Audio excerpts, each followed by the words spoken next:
warahmatullahi wabarakatuh. Yang terhormat Bapak Kepala Sekolah UPT SPF SD Impres Kalor 21. Yang kami hormati Bapak Ibu CGP Angkatan 10. Yang kami hormati Bapak Ibu Guru SD Impres Kalor 21. Alhamdulillahirrahmanirrahim, hari ini kita bisa mengikuti kegiatan diseminasi pengibasan modul 14. Salawat dan salam senantiasa kita curahkan kepada Nabiullah Muhammad SAW serta seluruh sahabatnya. Marilah kita sama-sama membuka kegiatan ini dengan membaca basmalah. Dan untuk supaya kegiatan ini bernilai ibadah di sisi Allah Subhanahu Wa Taala, maka kita sama-sama membaca doa yang akan dipimpin oleh Pak Abrar. Dengan hormat disilahkan.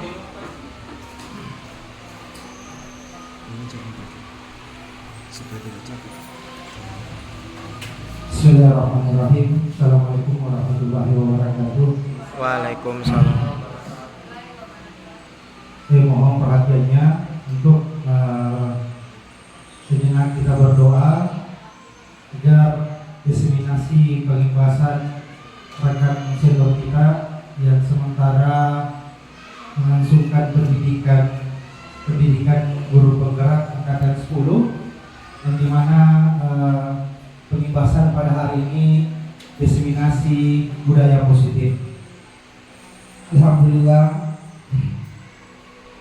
hari ini kita akan melakukan praktik lain, melakukan sebuah transfer ilmu, melakukan sebuah kegiatan yang positif yang dimana bisa kita implementasikan bersama di lingkungan sekolah kita.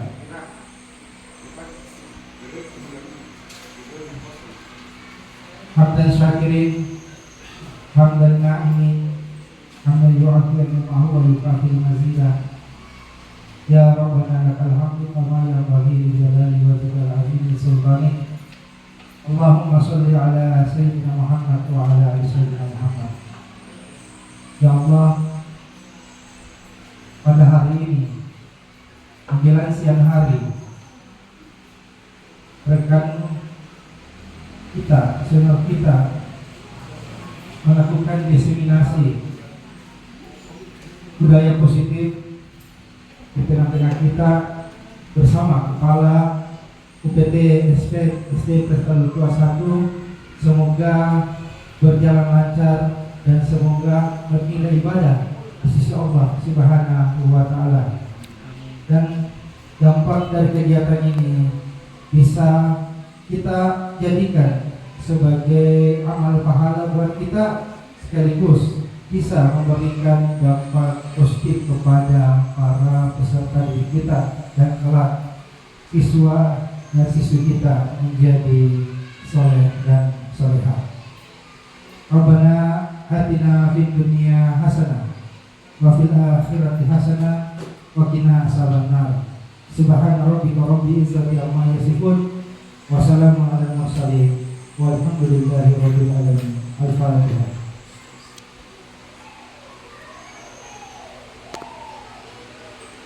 Amin amin amin ya rabbal alamin. Doa selesai. Wabillahi taufiq wal hidayah. Assalamualaikum warahmatullahi wabarakatuh. Saya kembalikan kepada Demikianlah pembacaan doa yang dibacakan oleh Pak Abrar. Selanjutnya sambutan dari Bapak Kepala Sekolah SD Impres Kalor 21. Dengan hormat disilahkan. Assalamualaikum warahmatullahi wabarakatuh. Alhamdulillahi ahyana ba'dama amatana wa ilaihi nusyur. Alhamdulillah wa syukurillah la haula wa la quwwata illa billah. Rabbi israh li sadri wa yassir li amri wa hlul 'uqdatam min lisani yafqahu qawli. Shalatu wassalamu ala asyrafil anbiya'i wal mursalin sayyidina Muhammadin wa ala alihi wa ajma'in. Yang saya hormati dan saya banggakan Bapak Ibu guru, rekan-rekan pendidik dan tenaga pendidikan UPT SD Impres Kalor 21. Salawat dan salam kita kirimkan kepada Rasulullah Muhammad Sallallahu Alaihi Wasallam, Rasul yang diutus ke permukaan bumi sebagai uswatun hasanah wa rahmatan lil alamin. Saya sangat bahagia sekali dan bangga Bapak Ibu ya, dengan kegiatan diseminasi atau pengibasan modul 174 program pendidikan guru penggerak terkait budaya positif. Ini sangat saya berbahagia. Kenapa? Karena Bapak Ibu ya, khususnya yang tahun ini menjadi calon guru penggerak ada 3 untuk angkatan 10, dan insya Allah di angkatan 12 ada lagi tambahan untuk UPT SPF SDI Pres kalau kuasa. Ini salah satu misi saya ini Bapak Ibu. Bagaimana Bapak Ibu mengembangkan profesionalismenya, mengembangkan kompetensinya dengan salah satu mengikuti kegiatan-kegiatan pengembangan kompetensi, termasuk pendidikan guru penggerak, termasuk workshop, termasuk seminar, baik itu dilaksanakan secara daring maupun luring. Saya kalau mau saya semua jadi calon guru penggerak, semua jadi guru penggerak kalau mau saya.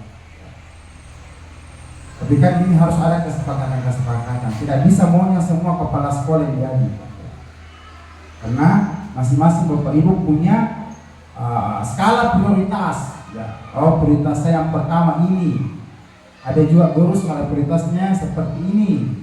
Ada guru C juga skala prioritasnya beda. Maka saya tidak paksakan. Tetapi ketika ada Bapak Ibu mau mengembangkan kompetensinya, profesionalismenya, silahkan. Saya welcome. Saya buka pintu lebar-lebar, silahkan. Silahkan kembangkan kompetensi Bapak Ibu. Karena kita ini profesi pendidik. Pendidik itu belajar sepanjang hayat. Karena luar biasa ilmu terupdate terus ini, apalagi era digital Bapak. Baik, yang kedua terkait budaya positif ini adalah salah satu juga yang misi sekolah kita terkait pengembangan karakter. Di mana orientasi kita adalah pengembangan karakter, akhlakul karimah. Maka ini yang harus kita bicarakan di awal dulu ketika kita pengembangan karakter budaya positif yang dimulai tentunya dari Bapak Ibu guru. Kemudian ketika Bapak Ibu guru sudah budayakan mulai dari diri Bapak Ibu guru, itu dibudayakan bersama dengan murid-murid Bapak Ibu. Budaya positif ini tidak langsung bisa tercipta begitu saja, semudah membalikan telapak tangan, tidak bisa. Ini butuh proses, mulai perencanaannya, mulai komitmennya kita sebagai guru, kemudian kita jalankan bersama murid.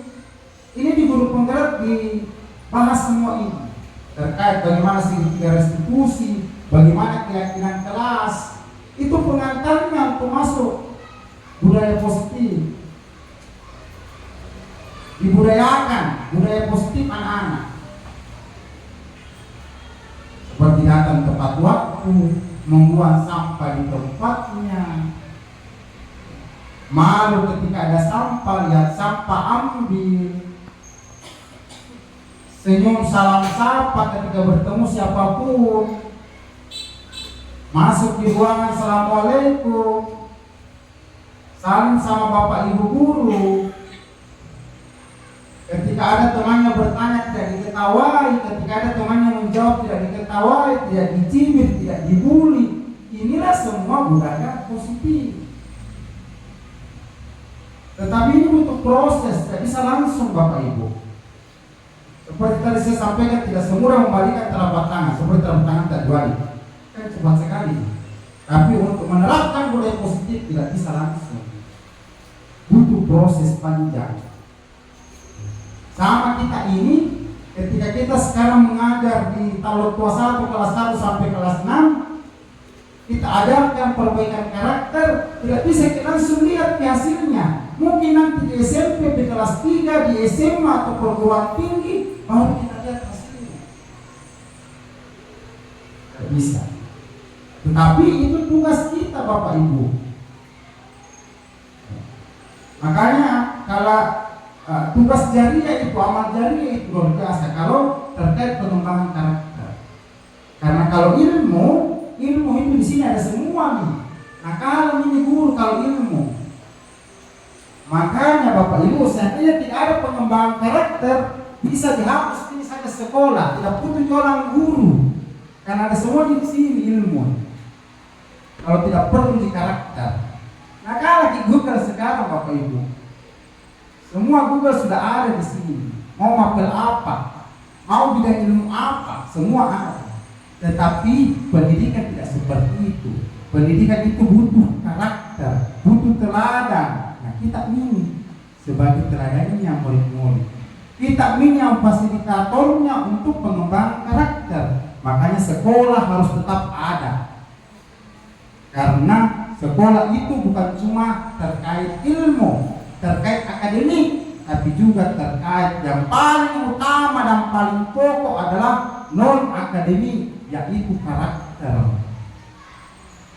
Makanya di sekarang itu, ya itu lagi sekarang yang dibudayakan, didengung-dengungkan terkait pengembangan karakter. Karena dilihat sekarang pendidikan 10 tahun yang lalu, pendidikan 20 tahun yang lalu, hasilnya sekarang bagaimana? Kayaknya butuh perbaikan terus sehingga Sehingga harus ada perubahan. Nah, makanya sekarang ini di kurikulum Merdeka karakter lagi yang menjadi prioritasnya. Kurikulum 2013 juga kemarin dimulai. Nah, begitulah kurikulum harus selalu ketika ada kelemahan ya kita perbaiki bersama. Sama kita kalau tua satu, kita fokus pada solusi. Ketika ada masalah-masalah jangan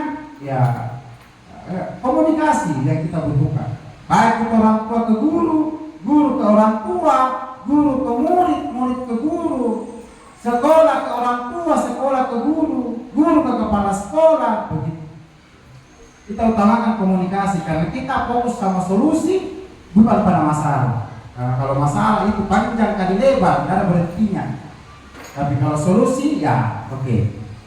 Karena namanya kita hidup di dunia ini manusia yang lepas dari hilaf.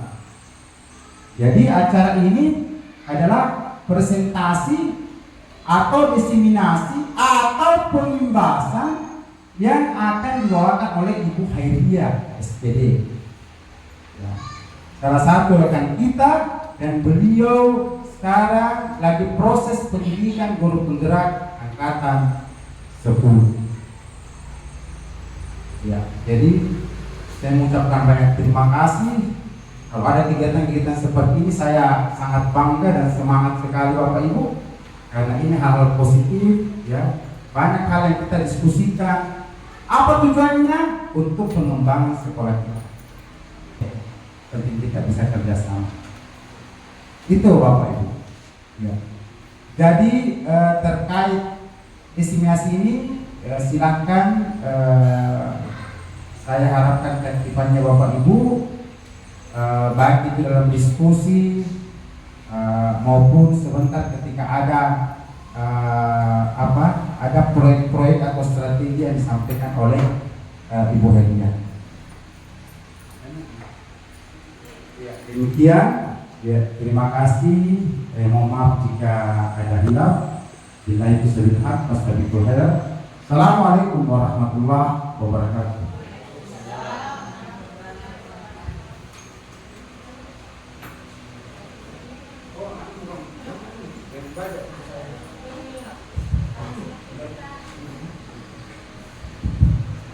Demikianlah sambutan dari Bapak Kepala Sekolah UPT SPSD Kelas 1. Dengan ini kami mengucapkan banyak terima kasih.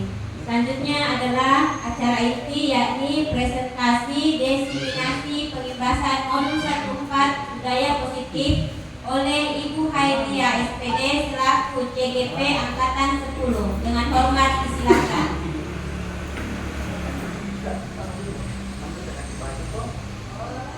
Bismillahirrahmanirrahim. Terima kasih Ibu Moderator dan kepala sekolah yang telah memberikan sambutannya. Pertama-tama,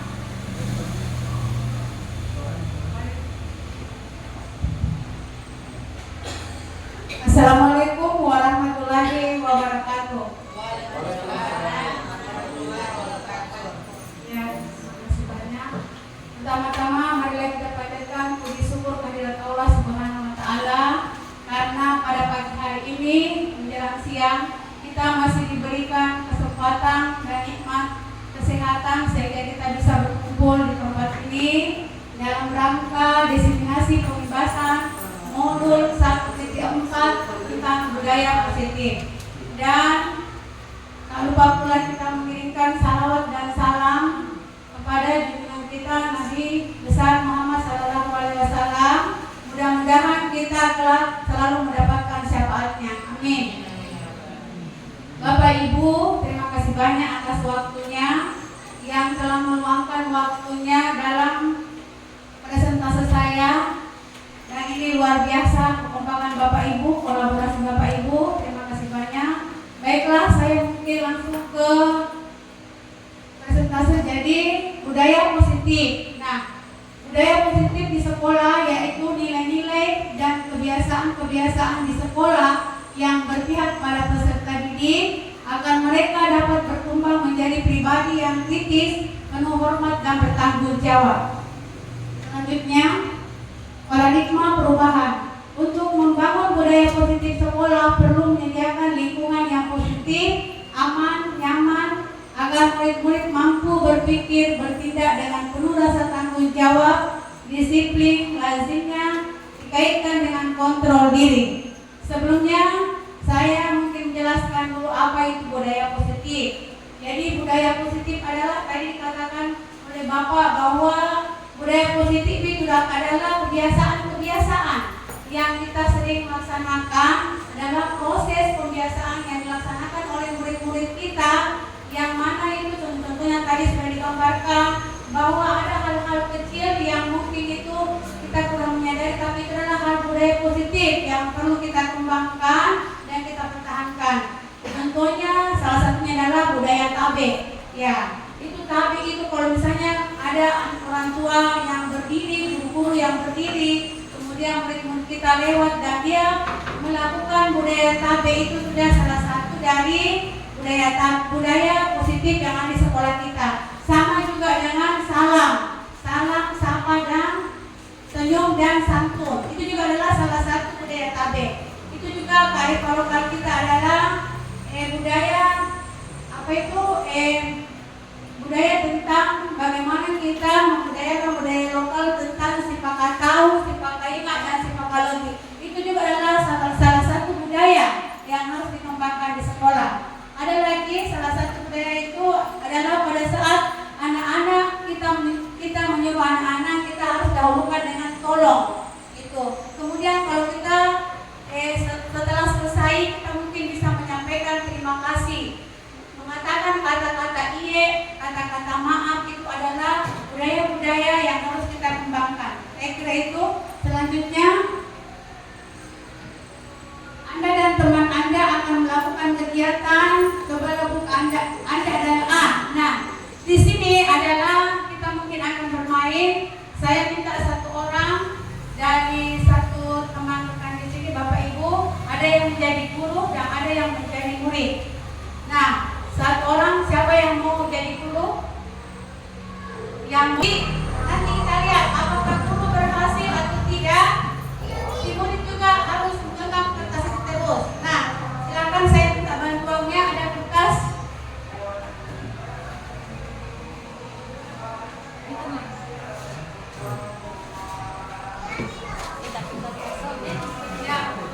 Itu sama Pak Irwan. Malah sibuk dengan anak. Terima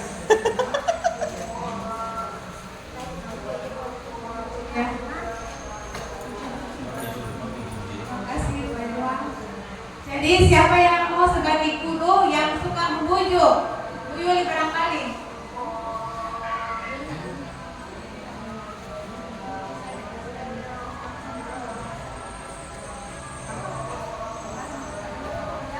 Yang mau jadi murid siapa? Ibu Yuli cocok jadi murid.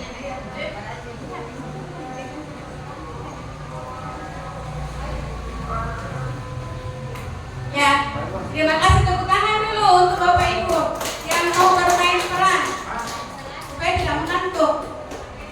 Siapa guru? Tapi kita tanya guru ini kan anak-anak kita ya. Ya.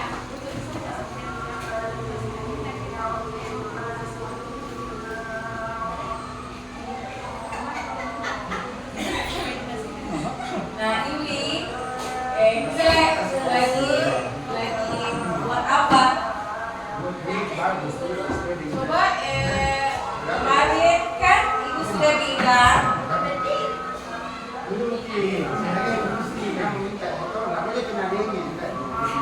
kemarin kan Ibu sudah bilang bahwa hari ini kita akan ada pemeriksaan kuku. Ya.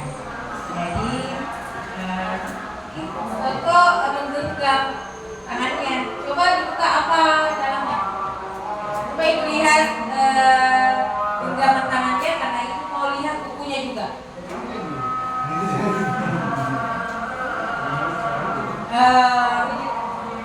Bagaimana kalau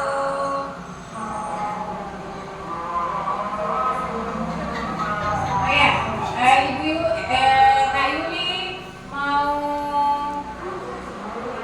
Ibu berikan hadiah? Ibu Kak Yuli mau apa? Tidak ada. Kok tidak ada?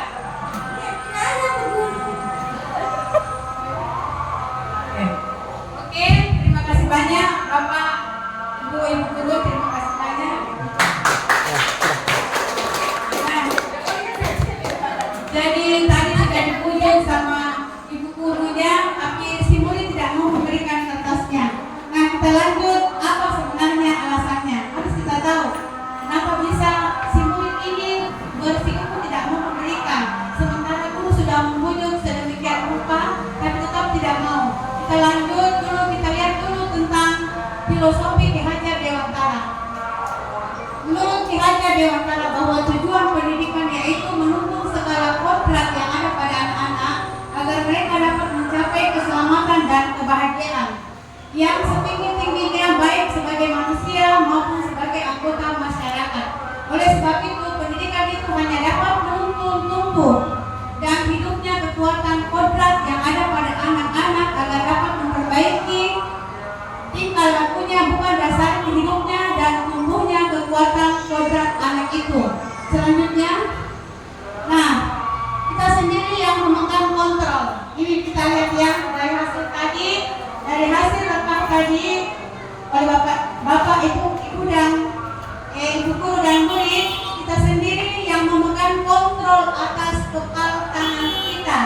Jadi kita yang memegang kontrol, bukan orang lain. Nah, apakah kita membuka atau menutup kepala tangan kita itu tergantung pada diri kita. Nah, masing-masing sesuai dengan kebutuhan dasar yang ada pada kita saat itu. Jadi bagaimanapun upaya dari seorang guru, inilah di sini peran guru lebih kuat lagi bagaimana sebenarnya meminta itu mungkin dengan terbaik lagi, mungkin tadi kurang bagus caranya. Jadi kita memperbaiki metodenya lagi ya. Lanjut, disiplin adalah kemampuan memerintah diri sendiri dan mengontrol dan menguasai diri untuk memilih tindakan yang mengacu pada nilai-nilai yang kita hargai dengan penuh tanggung jawab tanpa terperintah oleh orang lain. Selanjutnya, nilai-nilai kebajikan di sini adalah kebiasaan-kebiasaan yang sering dilakukan oleh murid yang mengarah kepada perbuatan positif yang menjadi kekuatan kita di sekolah yang harus kita pertahankan dan kembangkan. Nilai-nilai kebajikan yang ingin dicapai oleh setiap anak Indonesia. Kita kenal dengan profil pelajar Pancasila, yaitu beriman Tuhan Yang Maha Esa, berakhlak mulia, mandiri, bernalar kritis, berkebinekaan global, gotong royong, dan kreatif. Nah, sebelum lanjut hukuman, mungkin ada sedikit tentang nilai-nilai kebajikan yang ada di sekolah kita. Nilai-nilai kebajikan yang ada di sekolah itu adalah sudah luar biasa. Mari kita kembangkan, karena itu tentang, apalagi tentang budaya-budaya lokal kita. Sipakatau di Makassar ada sipakatau, sipakalau tidak sipakaini, itu sungguh luar biasa. Kemudian kita sudah menjalankan budaya yang seperti saya bilang, bahwa nilai-nilai kebajikan yang kita sudah jalankan seperti senyum, sapa, salam, santun, itu juga bukan nilai kebajikan yang harus kita kembangkan. Selanjutnya, hukuman berdasarkan di atas, maka kita menyimpulkan bahwa hukuman bersifat tidak terencana atau tiba-tiba. Anak atau murid tidak tahu apa yang akan terjadi dan tidak dilibatkan. Hukuman bersifat satu arah dari murid, guru yang memberikan, dan murid hanya menerima suatu hukuman tanpa melalui suatu kesepakatan atau pengarahan dari pihak guru, baik sebelum atau sesudahnya. Hukuman yang diberikan bisa berupa fisik maupun psikis. Murid anak disakiti oleh suatu perbuatan atau kata-kata dari gurunya. Selanjutnya, konsekuensi.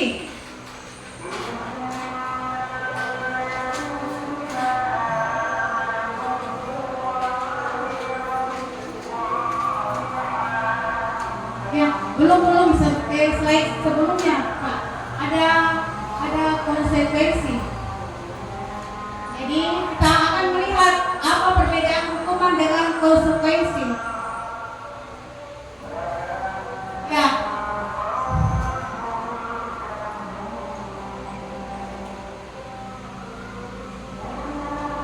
Yang tadi.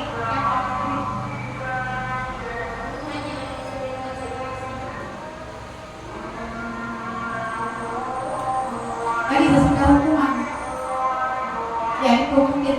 Jadi konsekuensi itu sudah terencana atau sudah disepakati, sudah dibahas dan disetujui oleh murid dan guru. Umumnya bentuk-bentuk konsekuensi dibuat oleh pihak guru sekolah, dan murid sudah mengetahui sebelumnya konsekuensi yang akan diterima bila ada pelanggaran.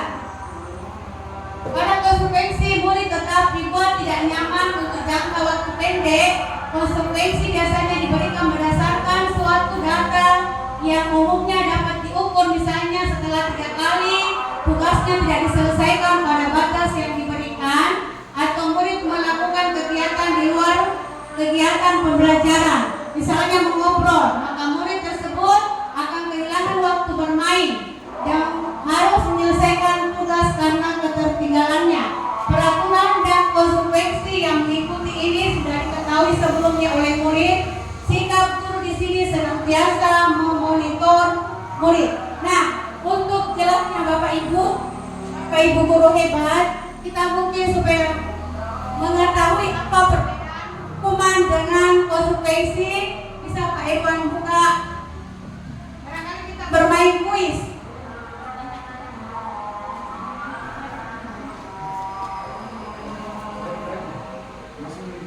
Ya.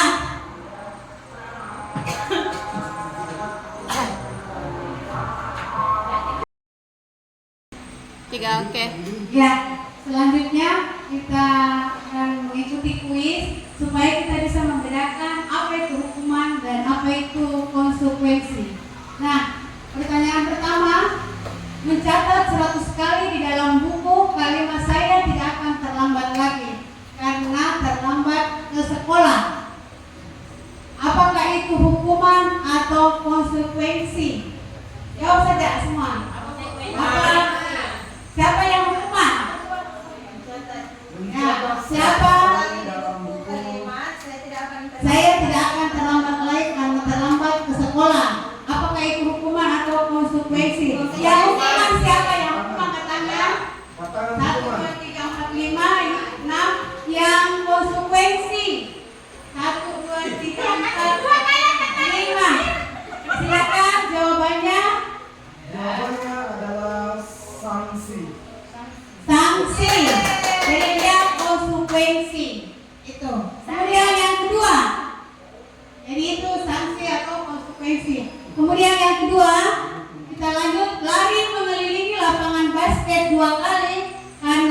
terlambat hadir di sekolah. Apakah itu hukuman atau sanksi? Yang hukuman angkat tangan 1, 2, 3, 4, 5, 6, 7, 8. Yang selebihnya itu sanksi. Ya, sekarang kita kunci, kita lihat jawabannya. Jawabannya adalah hukuman. Selanjutnya yang ketiga, membersihkan coretan yang dibuatnya di meja tulis. Apakah itu hukuman atau sanksi? Yang hukuman siapa? Yang sanksi konsekuensi siapa? Kira saya sudah jawab. Kita kunci jawabannya. Jawabannya adalah sanksi. Nah, kemudian selanjutnya murid diminta untuk push up 15 kali karena tidak menggunakan masker ke sekolah. Nah, coba kita kunci. Jawabannya adalah hukuman. Selanjutnya menggantikan kertas tugas teman yang telah dicoret-coret. Sanksi atau hukuman? Sanksi. Ya, selanjutnya jawabannya adalah sanksi. Hebat. Kemudian berjemur di lapangan basket pukul 12 siang karena mengobrol dengan teman. Sanksi atau hukuman?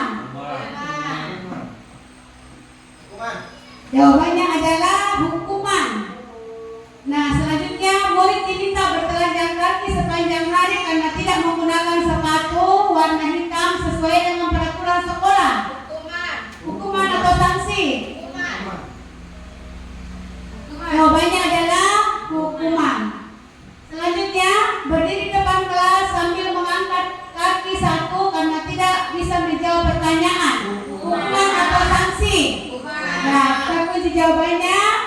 Jawabannya adalah hukuman. Membersihkan tumpahan air di meja tulis karena tersenggol pada saat belajar. Hukuman atau sanksi? Ya, jawabannya adalah sanksi. Nah, dari kesekian banyak yang telah kita kerjakan kuis tadi, Bapak Ibu sudah luar biasa. Sudah bisa membedakan mana itu hukuman, mana itu sanksi. Jadi tadi seperti slide sebelumnya disampaikan bahwa sanksi itu adalah yang tidak disepakati sebelumnya. Dia itu maksudnya bersifat tiba-tiba. Sementara hukuman itu adalah membuat orang tersakiti, membuat anak itu tersakiti. Kalau hukuman, merasa anak tidak percaya diri, apalagi kalau disuruh berdiri di atas, itu akan meminimalisir nilai kreativitasnya. Jadi anak tidak akan percaya diri kalau sering dihukum. Itu. Jadi Bapak Ibu kita lanjutkan. Jadi sudah luar biasa Bapak Ibu, sudah hebat, sudah bisa membedakan mana itu hukuman dan mana itu sanksi. Selanjutnya slide keyakinan kelas. Ya, keyakinan kelas adalah nilai-nilai kebajikan atau prinsip-prinsip universal yang disepakati bersama secara universal, lepas dari latar belakang suku, negara, bahasa maupun agama. Menurut dosen, suatu keyakinan akan lebih memotivasi seorang diri dalam intrinsik. Seseorang akan lebih bersemangat untuk menjalankan keyakinannya daripada hanya sekedar mengikuti serangkaian peraturan.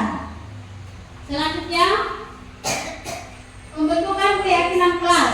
Keyakinan kelas bersifat abstrak daripada peraturan yang lebih rinci dan konkret. Keyakinan kelas berupa pertanyaan-pertanyaan yang universal. Pernyataan keyakinan kelas senantiasa dibuat dalam bentuk positif. Keyakinan kelas hendaknya tidak terlalu banyak sehingga mudah dipahami dan mudah diingat dan dipahami.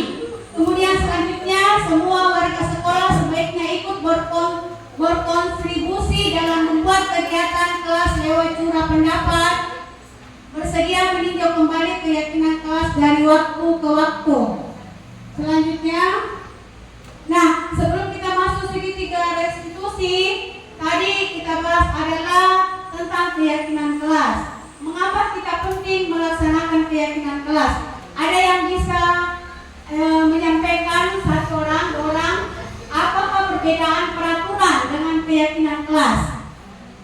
Ada? Baik, saya mungkin akan menyampaikan bahwa peraturan sebenarnya itu tidak disepakati, maksudnya dia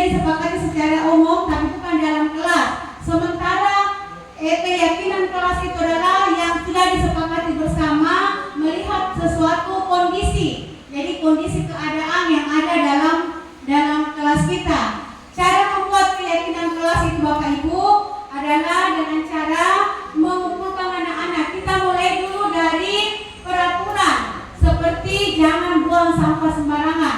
Nah, kalimat ini akan kita rubah menjadi kalimat positif. Jangan ada kata jangan, tetapi kita merubah menjadi kalimat positif, menjadi buang sampah pada tempatnya. Itu. Jadi kita merubah kalimatnya. Kemudian setelah diyakini ada nilai kebajikan. Ada nilai kebajikan. Apa nilai kebajikannya? Adalah kebersihan. Itu. Jadi nilai kebajikan dari buang sampah pada tempatnya adalah kebersihan dan tanggung jawab serta disiplin. Itu sama dengan memakai helm. Memakai helm itu nilai kebajikannya adalah supaya kita mendapatkan keselamatan dan tata tertib. Itu. Selanjutnya dan banyak lagi yang lain, banyak lagi. Jadi Bapak Ibu guru sebenarnya begini.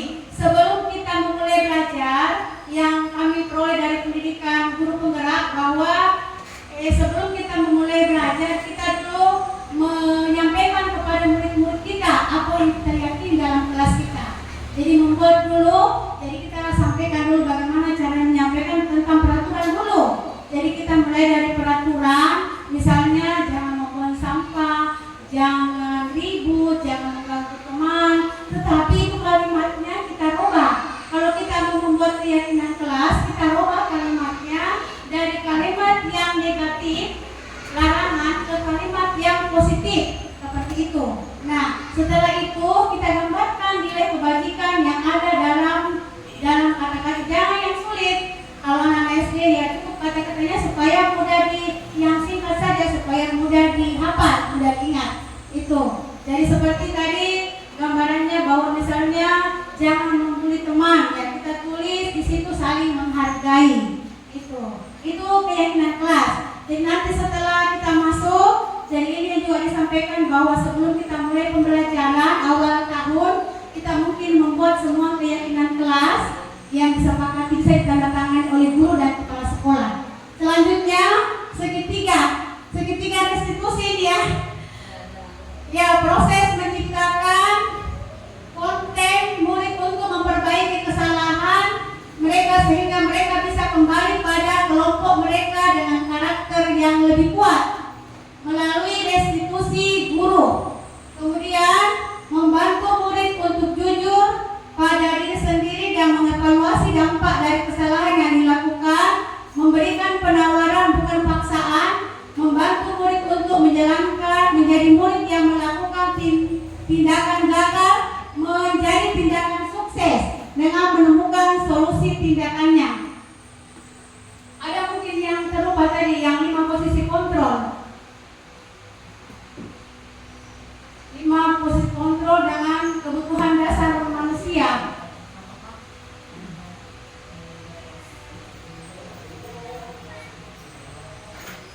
Ya. Ya ini ya Bapak Ibu. Jadi yang 5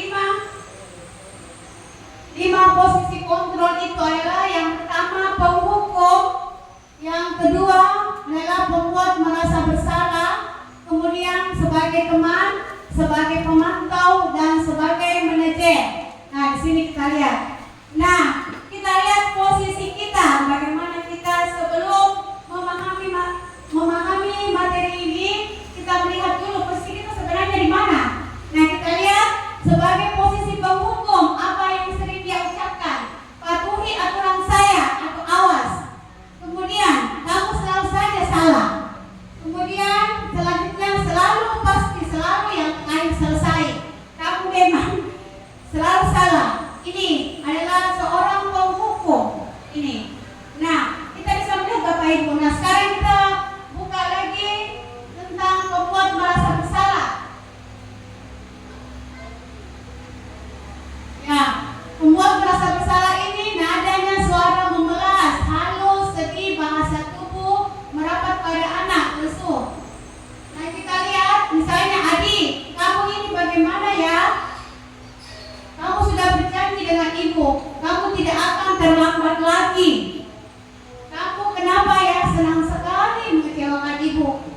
benar-benar kecewa sekali. Itu adalah sikap guru yang memiliki nilai posisi kontrol pemantau. Nah, apa hasilnya? Murid akan merasa bersalah telah mengecewakan ibu atau bapak gurunya. Murid akan merasa menjadi orang yang gagal, tidak sanggup membahagiakan orang lain. Itu. Selanjutnya kita lihat bagaimana posisi guru sebagai teman. Ya, sebagai teman, guru memposisikan dirinya sebagai teman. Ini kita lihat contohnya, ayo bantulah demi bapak ya. Jadi dia seolah-olah berbahasa dengan muridnya seperti berbahasa kepada temannya. Nah, ayo ingat, tidak bantuan bapak selama ini. Ya sudah, kali ini tidak apa, nanti ibu bantu bereskan. Itu. Jadi bahasanya kayak teman. Nah, bagaimana hasilnya? Anak-anak di sini merasa senang dan akrab dengan guru. Ini termasuk dampak yang positif. Hanya saja sisi negatif, murid menjadi tergantung kepada gurunya. Dia tidak mandiri. Jadi setiap ada masalah selalu mengacu kepada gurunya. Jadi tergantung kepada gurunya, tidak mandiri. Ini. Nah, kita lihat lagi posisi kontrol sebagai pemantau. Ya, sebagai pemantau berarti pada saat kita mengawasi, kita bertanggung jawab atas perilaku orang-orang yang kita awasi. Bagaimana kata-kata sebagai posisi kontrol pemantau?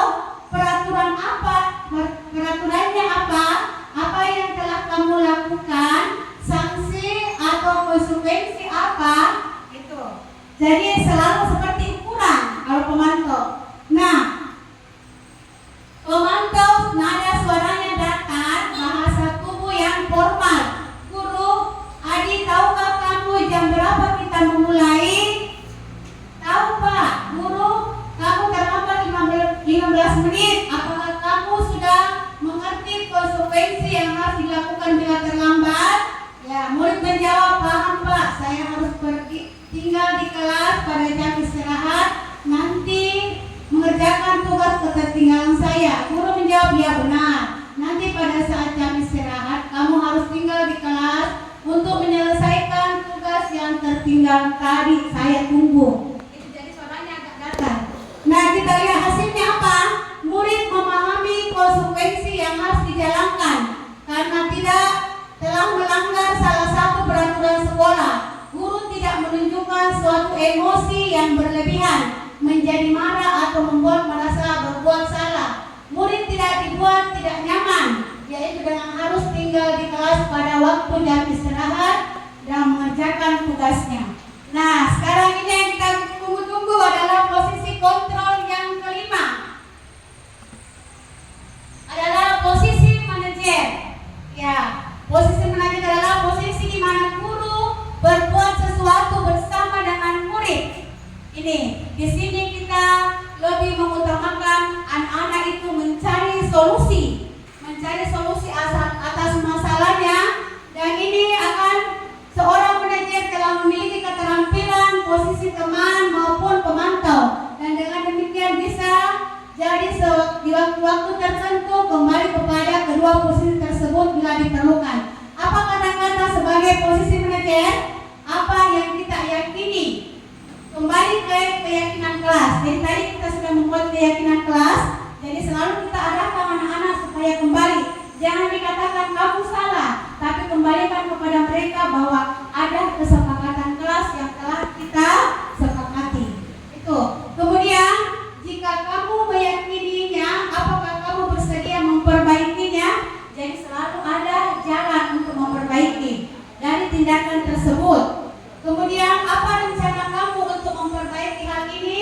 Nah, bila jadi dalam praktek penerapan disiplin sehari-hari, kita akan kembali ke posisi teman atau pemantau karena murid yang ditangani belum siap diajak berdiskusi atau diundang melakukan restitusi. Namun perlu disadari tujuan akhir dari 5 posisi kontrol sebagai seorang guru adalah pencapaian sebagai posisi manajer. Jadi inilah yang diharapkan Bapak Ibu guru. Mudah-mudahan kita mulai belajar, bisa belajar saya sendiri, belajar bahwa sebenarnya paling bagus sebagai seorang guru adalah posisi manajer. Tuh, bukan dari penghukum, bukan dari pembuat rasa bersalah, bukan dari sebagai teman, tapi boleh kita pakai melihat saja situasi dan kondisinya. Gitu. Saya kira selanjutnya.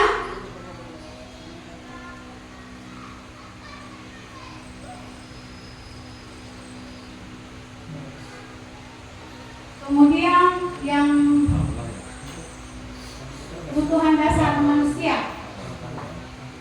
Jadi saya sambil menunggu slide-nya, mungkin saya akan mengarahkan sedikit tentang 5 kebutuhan dasar manusia yang saya sudah sampaikan dulu, bahwa sebelum kita melakukan sesuatu kita harus dulu tahu bahwa apa sebenarnya kebutuhan dasar kita sebagai manusia. Baik, tadi sudah disampaikan kepala sekolah bahwa kebutuhan dasar itu adalah mulai dari kita dulu. Kita memahami diri kita dulu, baru kita menyampaikan ke anak-anak. Jangan sampai kita saja belum tahu apa itu kebutuhan dasar. Tak, sementara kita mengharuskan anak-anak harus seperti itu. Nah, tadi sudah disampaikan bahwa kebutuhan dasar manusia juga itu ada 5. Yang pertama, bertahan hidup. Ya, yang kedua adalah kesenangan. Yang ketiga adalah kebebasan. Yang keempat adalah penguasaan. Dan yang kelima adalah ingin disayangi. Itu. Nah, seperti kasus yang sudah saya sampaikan tentang kasus Doni, di sini yang lainnya, tapi saya mencoba kembali bahwa kasus Doni yang saya baca kemarin di kasus pelatihan CGP kemarin, bahwa Doni itu mengambil makanan temannya. Jadi dia suka mengambil makanan temannya.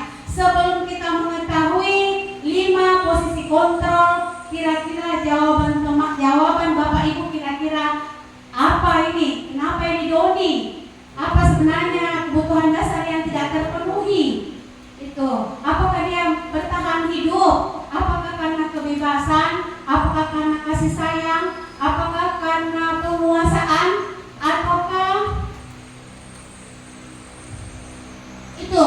Jadi saya mungkin minta dari salah satu atau 2 orangnya, dari Bapak Ibu, kira-kira menurut Bapak Ibu, karena Doni ini mengambil paksa makanannya temannya, suka mengambil makanan temannya, kira-kira ada ya yang mau berpendapat dia termasuk anak-anak yang tidak terpenuhi kebutuhan dasar apanya? Dan Kabek sedikit bercerita karena kasus Doni ini ada di kelasku juga. Namanya Alga Sali. Minta maaf saya cerita sedikit. Alga Sali ini murid saya yang broken di rumah, broken home. Jadi kalau ke sekolah dia selalu di belakang, dan pada saat bermain selalu narampas makanannya temannya. Saya tanya kenapa? Gak mau juga Kak Bu, gak mau Kak pergi sekolah. Tiap hari seperti itu. Jadi saya tanya temannya, selalu kita berbagi sama teman kita, karena kita bersyukur karena ada yang kita miliki, ada yang kita bawa ke sekolah, sementara gak saling mau juga kita tapi tidak ada. Nah, salah satu hal yang saya banggakan di kelas itu ada cuti, seperti yang programnya Bapak. Saya ketahui kelebihan dan kekurangannya muridku itu melalui curahan hati. Nah, di Alga Sali ini saya panggil bercerita, dia bilang, saya Bu, kalau bukan nenekku kasih Kak uang tidak belanja Kak, jadi biasa ambil sendiri uangnya orang tuanya. Nah, dipukuli lagi, pergi ke sekolah terlambat. Saya tidak pernah hukum karena saya sudah tahu bahwa ini anak orang rajin yang mau pergi sekolah, tetapi selalu terlambat bangun karena malam disuruh dulu cuci piring seperti itu. Nah, kasus Doni ini sama kasusnya Alga Sali. Saya tanya kenapa kita rampas makanannya anak tak? Dia bilang mau juga kabur. Nah, kalau dilihat dari posisinya kebutuhan dasar manusia, mungkin di sini bertahan hidup ya Bu atau apa? Iya, terima kasih banyak. Tepuk tangan dulu untuk suratnya. Ya, jadi kita belum bisa menebak langsung dulu. Kalau misalnya kita memang belum mengetahui secara keseluruhan, karena bisa jadi karena bertahan hidup yang ambil makanannya temannya, bisa jadi karena dia tidak pernah diperhatikan, dia dia butuh kasih sayang karena tadi tidak ada orang tuanya. Itu bisa jadi itu, kemudian bisa jadi karena dia ingin berkuasa. Ada anak itu maksudnya dia selalu menampilkan dirinya bahwa saya sebagai seorang pemimpin, saya mampu. Itu kemudian bisa jadi dia butuh kebebasan. Tapi dalam kasus ibu muridnya Ibu Ratna itu lebih dekat keberkahan hidup dengan kasih sayang. Itu terima kasih Bu Ratna, luar biasa. Jadi emang kita harus jeli melihat murid-murid kita mungkin apa sebenarnya masalahnya. Jadi lebih dalam lagi sebenarnya. Kalau kita sudah tahu posisi kontrol ini, maka kita akan menjadi guru yang bukan sotak ya sebenarnya, tapi kita lebih mengetahui apa sebenarnya ini kebutuhannya murid saya. Jadi tidak langsung mengatakan bahwa banyak nontonin video nih karena rampas mengenai temannya.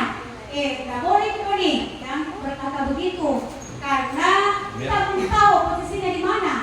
Nah nanti kita tahu tadi seperti tadi bilang bahwa memang harus kita kembali kepada kebiasaan-kebiasaan kita, bahwa kita menyelesaikan dengan tadi ada beberapa program dari sekolah kita, bahwa visi-misi kita yang luar biasa di sekolah kita sudah banyak programnya.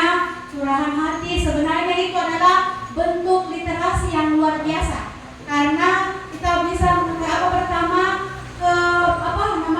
percaya diri murid tersampaikan, kemudian murid bisa menyampaikan apa keluhannya yang mungkin selama ini dia simpang tidak tahu di mana tempatnya. Ya seperti kita mungkin waktu kita masih kecil dulu, saya masih SD itu tidak ada yang seperti itu, sampai sekarang itu berbekas.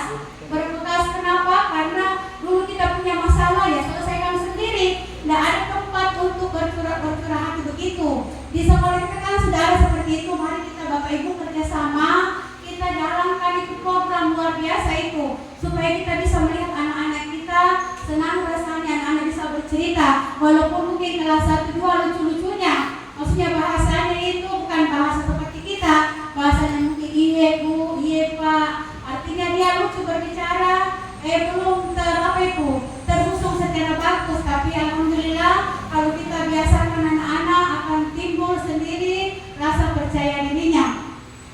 Itu ya Bapak Ibu hebat. Lanjut, motivasi perilaku manusia. Nah, di sini ada 3 motivasi perilaku manusia. Yang pertama untuk menghindari ketidaknyamanan atau hukuman. Nah, di perilaku manusia untuk menghindari ketidaknyamanan manusia di sini adalah sering ada pertanyaan muncul, apa yang terjadi ketika saya tidak melakukannya? Ini kita di sini sebagai seorang guru cuma ingin menghindari hukuman. Kenapa kita tidak datang ke sekolah dan datang ke sekolah terlambat? Itu kita berusaha bahwa ini nanti apa yang terjadi? Apakah saya akan dihukum? Ini yang sering keluar dari pikiran kita semua sebagai pendidik. Nah, semoga ini nanti kedepannya tidak seperti itu lagi. Nah, Bapak Ibu, di sini teori hukuman ini kita sering menghindari hukuman. Jadi kita datang disiplin karena hanya untuk supaya kita tidak dihukum. Apakah Bapak Ibu seperti itu? Semoga tidak ya. Nah, selain ini termasuk dalam motivasi dari luar, intrinsik. Jadi dia termasuk motivasi ekstrinsik. Jadi ya ini yang motivasi pertama. Kemudian motivasi yang kedua Bapak Ibu, mudah-mudahan kita tidak seperti itu juga, karena untuk mendapatkan imbalan atau penghargaan dari orang lain. Nah, jadi kadang-kadang kita berbuat sesuatu karena ingin mendapatkan imbalan atau penghargaan dari orang lain. Nah, ini kadang-kadang terjadi pertanyaan, apa yang saya dapatkan ketika saya berbuat seperti ini? Imbalan apa? Jadi sering mengharapkan imbalan dari orang lain. Itu. Ini juga termasuk motivasi ekstrinsik. Jadi motivasi untuk menghindari ketidaknyamanan, hukuman, dan yang kedua untuk mendapatkan imbalan, penghargaan dari orang, termasuk ini motivasi dari luar semua. Nah, apa yang kita inginkan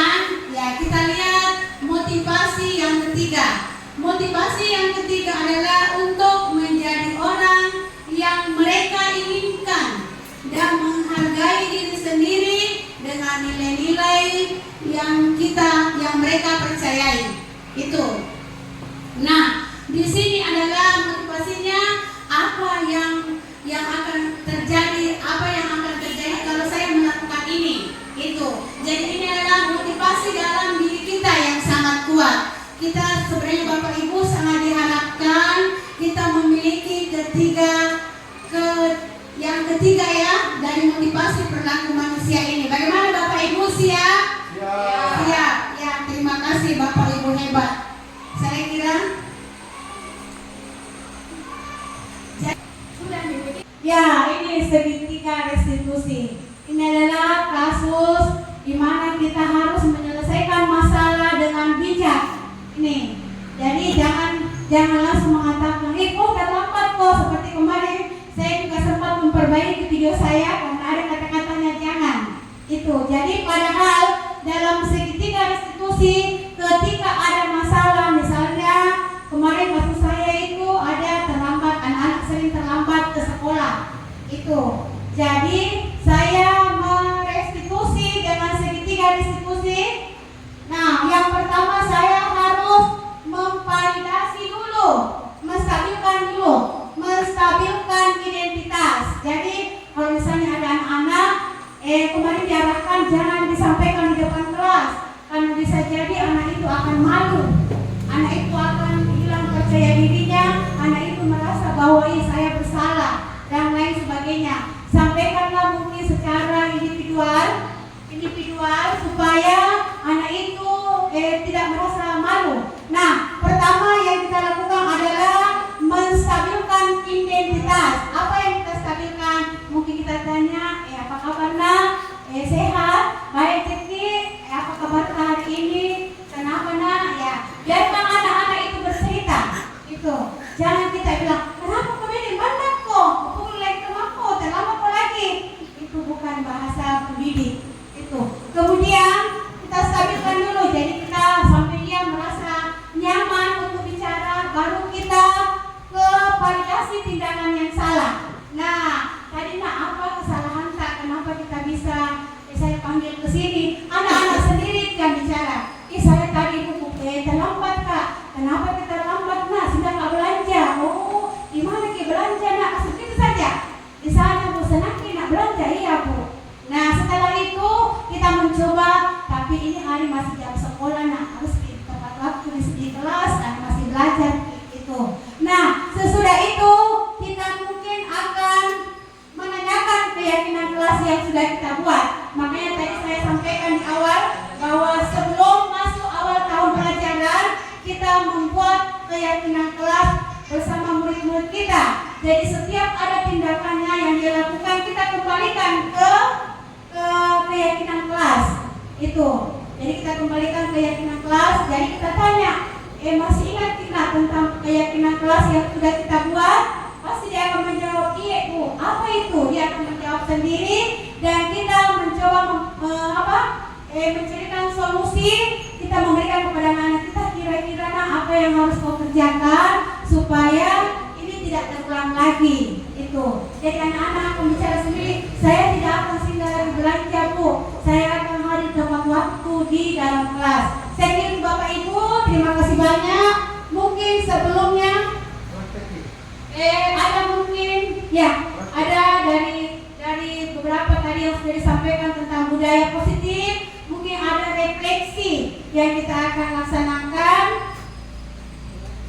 1-2 orang barangkali yang mau merefleksi apa pemahaman yang Bapak Ibu dapatkan di sini selama saya melaksanakan presentasi, kita mengikuti presentasi diseminasi ini. Saya persilahkan siapa yang mau refleksi. Ya, saya silakan kepada Pak Abra. Yang kemana?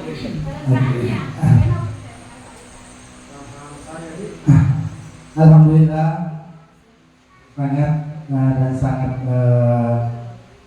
senang telah melihat dan mendengarkan langsung presentasi dari Ibu, dari rekan guru kita, guru senior, dan tibalah di puncak presentasi Ibu, dan saya sebagai mungkin di antara kalian sebagai contoh untuk refleksi pada siang hari ini. Perasaan saya saat ini adalah senang, bahagia, dan merasa pengetahuan saya itu bertambah dan terus bertambah. Namanya apa yang telah disampaikan Bapak Kepala Sekolah di awal pembukaan tadi adalah bahwa kita seharusnya mencintai pekerjaan kita supaya kita mendapatkan berkah dan amal pahala yang banyak yang kita lakukan. Jadi perasaan saya senang dan bahagia melihat dan mendengarkan langsung bagaimana praktek awal dari dilakukan Ibu Ira tadi dengan tangannya, kepala tangan, yang bagaimana seorang guru mampu, ya, guru dan murid Ibu Hairia mampu memberikan suatu pemahaman kepada kita untuk bisa implementasikan nanti di posisi kita pada saat di kelas. Kedua, setelah mengikuti materi pembahasan diseminasi pada hari ini, saya jadi paham bahwa mengatasi siswa, menghadapi siswa itu bukan karena apa ya, tapi terus kepada ilmunya dulu. Maka ilmu yang disampaikan tadi waria itu yang kita bisa terapkan nanti di kelas kita, baik itu dengan cara menghadapi siswa yang bermasalah dengan cara menggunakan segitiga restitusi yang disampaikan tadi sama Ibu Hairia.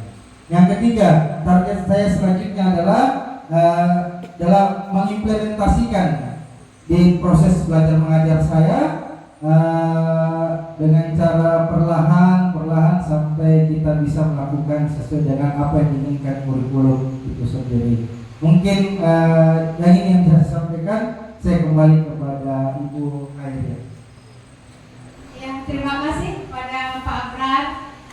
Beliau adalah salah satu senior di CGP Angkatan 9, luar biasa. Jadi kepada Bapak Ibu,